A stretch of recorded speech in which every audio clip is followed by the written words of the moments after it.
have to say about this matter. I have spoken to the president over the weekend. I have spoken with him extensively. He made clear then, and he has made clear since, that he is in this race. The matter is closed.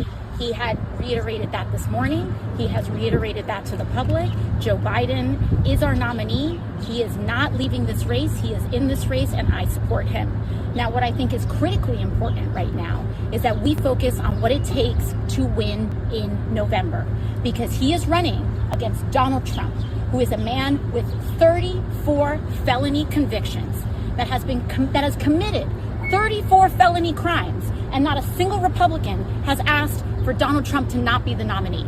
I'm here to win on this democracy. I'm here to win in November. And what's critically important is what I believe that the president needs to do, and I have communicated this, what the president and the White House should do in order to make sure that we win in November.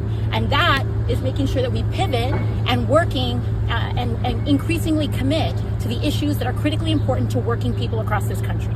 How are we going to expand Medicare? How are we going to expand Social Security? How are we going to provide relief to people's rent and mortgages? And if we can do that and continue our work on student loans, secure a ceasefire, and bring those dollars back into investing in public policy, then that's how we win in November. That's what I'm committed to, and that's what I want to make sure that we Well, what do you say to members who say they need to see more from the president? Well, that is all up to their own individual, determination. I respect everyone's opinion, but I'm here to make sure that we win in November, and that's my focus. And what about young voters? All right, welcome to this special episode of Gaslit Nation meets Black Diplomats. I am with my dear friend Terrell Starr, who has just returned from around 2 months in Ukraine, and he has come home to a shit show.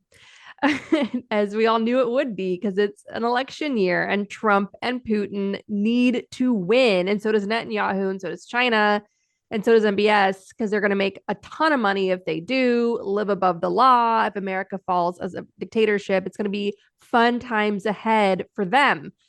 So what we're basically witnessing is a really disturbing, ongoing case of elder abuse by the mainstream media and Democratic centrists.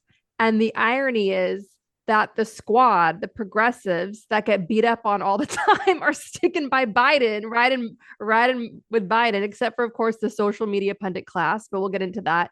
But first, I want to just apologize to everyone. Our guest for tonight was supposed to be the cult expert, Dr. Yana Lalick, and she bowed out in the last minute because she had something she had to deal with, and she apologized profusely to all of us. And we hope to bring her back on the show soon. And I'll link to her 2022 interview with Gaslit Nation, where she talks about the inner workings of cults and how to escape a cult. So if you need any help or guidance on that, please check the show notes where you can see our first interview with her. This was going to be her second time on the show, and she's always fascinating, and we love her. We hope to have her again. And God bless Terrell for coming on, because like many of my listeners, based on all the messages that I've been getting, this is an emotionally terrifying time, what's happening right now. This has never happened ever in US politics. We have never been on the cusp of an actual bona fide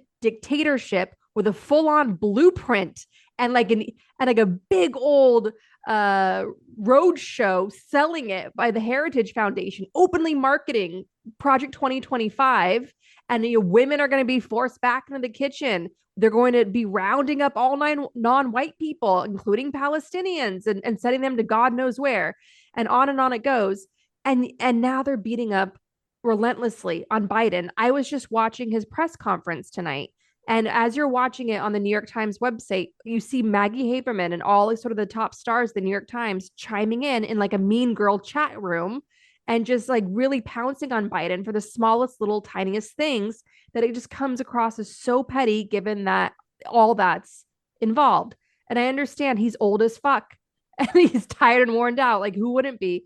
And I'm getting like angry messages, and I understand people are really panicked. So that's why I'm grateful that Terrell is here to help us process all this and make sense of it. I'm going to turn to you, Terrell, jumping off with a question from a Gaslit Nation listener. This goes to both of us, and I'll let you start.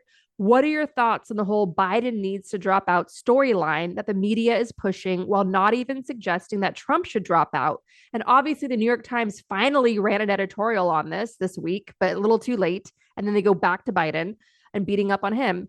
So the question, the Gaslit Nation listener, Flounder Licious, WA, goes on to write, I caucused for Elizabeth Warren and would have voted for Harris, Sanders, Buttigieg, etc. But electoral politics at the presidential level is zero sum. So, what are your questions on all of this, Terrell, especially coming back from war torn Ukraine, where people desperately need the Democrats to win? It's existential survival for them and us. So, what are your thoughts on this? Well, stupid that people are calling for Biden to step down. And so you're basically asking someone who, from a performance standpoint in the presidency, has done more as far as fixing the economy, making it stable, jobs. The list can go on and on than most presidents in modern history, right? And I think that's what we're really missing. And so people are taking a 90-minute performance and making that more important than 3.5 years. And so it's just illogical from its foundation. And so the performance that we saw that night, and we can all acknowledge that he looked old because he is old, right? That's simply put. And so there's nothing in that debate that particularly surprised me because you saw, he's not exactly a very he doesn't have pep in his step. And so if you can take those 90 minutes and say that those 90 minutes are far more consequential than the 3.5 years that he's been in office, then I don't know what more that I can say to you because it's just so illogical. Talking about Ukraine, people are looking at us over there immediately, and terrified because for them, their sovereignty hangs on who's in the White House on our behalf, and they're concerned that in America we can have such a vulnerable democracy that they look up to, and this is really opening up their eyes to how imperfect it is. And so this is a eye-opening experience for them. But for me, when I voted for Joe Biden in 2020, he was what, 78? I knew that he would be 82 in 2024, and I had no interest, I had no ask of him to step down. And quite frankly, given the fact that Trump has been accused of sexual assault by I guess at this point was it a couple dozen women, he's a convicted felon. This guy's a thug. And we Democrats eat their own is the best way that I can sum this up. Democrats are a self-eating entity.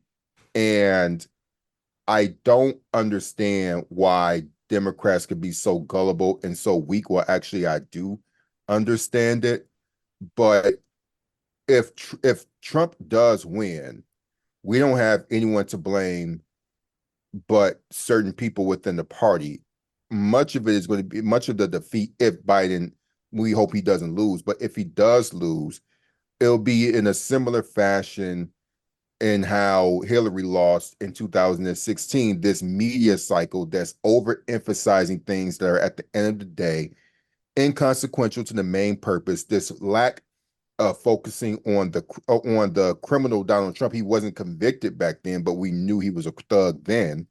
So there's no lessons learned from this, and the country suffers. And the same group of people who are orchestrating this self-defeating attitude they back in 2016, they're coming around again in a different fashion in this election cycle. One thing I want to point out, the backbone of every Democratic Party victory is Black women. Black women are the heart and soul of the Democratic Party. They do souls to the polls. They literally spiritually, religiously vote Democratic. That was why Biden had to have a Black woman as his VP, because to basically thank them and also to recognize that power that they have and in gratitude to them. Black women are also, to go with the famous quote, Malcolm X said, Black women are also historically the most disrespected people in America. Black women cannot afford Donald Trump to become president. It is existential to them more than any other group in America, other than like Native American women and obviously asylum seekers. But Black women are some of the most vulnerable to a Trump presidency. So if Black women aren't panicked and aren't sticking their necks out like they did, because Black people were some of the earliest in taking us seriously when it came to Russia and our warnings about Russia back in 2016 and that Trump is a dictator, Black people were early on that. The fact that Black people aren't lining up and banging pots and pans in the street and all over their platforms to say Biden needs to go. Instead, they're doubling down on their support. Stacey Abrams, you cannot win Georgia without Stacey Abrams. Stacey Abrams came out with a big old statement saying it's going to be Biden. We're all behind Biden. And she wasn't hedging. She wasn't mincing words. So my whole point is, if Black women are on board with Biden and they have the most to lose here, what the hell is going on with everybody else? I can tell you right now. So with George Clooney and his op-ed, there's just a complete detachment from the realities and the consequences of a Trump victory. Because here's the thing.